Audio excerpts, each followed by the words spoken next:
President of the Rural Doctors Association, Dr. John Hall, joins me now. Dr. Hall, thank you so much for joining us. So you have a real concern that we already have pressure on our rural and regional healthcare system, and now with this particular crisis, that is going to be rammed home even further. Good evening, Gleeson. Great to be here. Absolutely. Rural health in Australia, before COVID-19 was in trouble in terms of making sure we had enough doctors and enough services. Many rural citizens can't get in to see a GP for weeks. Many of our rural hospitals have been downgraded across the country. You can't have your baby locally. And many of our rural hospitals no longer provide surgeries and other things. So look, at the end of the day, this is another big kick in the guts for rural health, and everything that can be done needs to be done to make sure we're prepared for this, so that our rural healthcare workers, our doctors, our nurses and our dedicated staff out there have got everything in their power to make sure they can look after their communities. John, what has the federal government said in relation to addressing this specific issue with the rural and regional resources that you refer to?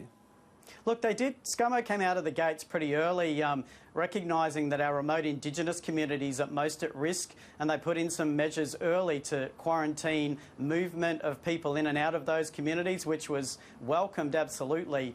Our remote Indigenous communities, on today, which is National Closing the Gap Day, we've seen reports come out showing that the life expectancy gap and the healthcare gap is still significant with our Indigenous Australians, but he came out of the gate early sort of saying that we could do something to stop the spread into remote Australia. They're vulnerable communities. These communities have people with high rates of chronic disease, diabetes, chronic lung disease and many other conditions which are going to make them exquisitely vulnerable to this, particularly our older Indigenous Australians. If it gets into these communities, it could wipe some of them out. There could be significant severe illnesses and deaths in these communities, higher than the rates we've seen in other places because of the pre-existing illness. John, can rural communities stem the escalation of this particular virus? Absolutely. We need to practice aggressive social distancing. This means, so rural communities have got a unique opportunity right now to limit unessential travel, to make sure they don't go to large gatherings, social distancing, not getting close to people, no kissing, hugging, touching, those types of things. But they've got a really unique opportunity, and particularly our islands. So we know that Doomadgee in Queensland and Palm Island have isolated themselves. They've gone into lockdown and quarantine. They're limiting people coming in and out.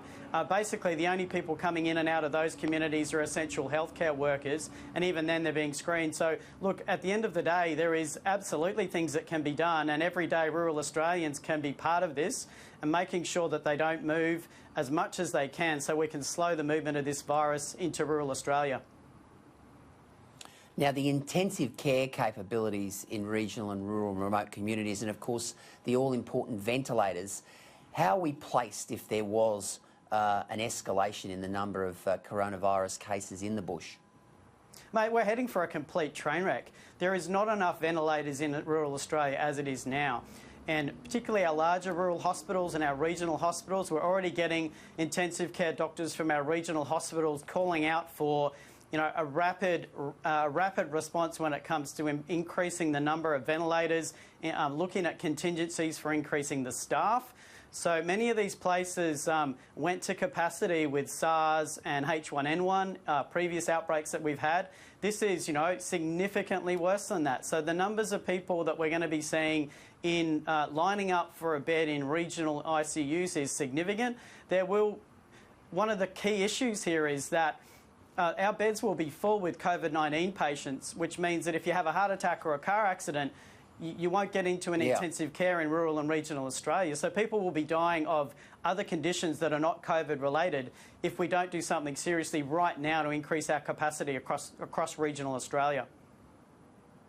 And also too, John, staffing. You've always struggled in the bush and regional areas to attract staff, and this will just be exacerbated. It'll be a double whammy. You'll have extra patients but less staff.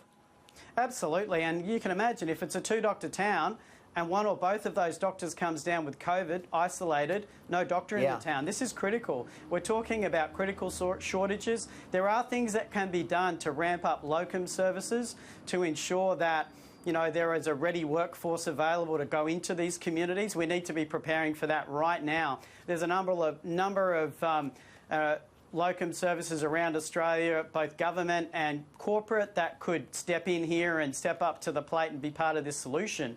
But at the end of the day, we're going to need to do something serious about ensuring we have a workforce.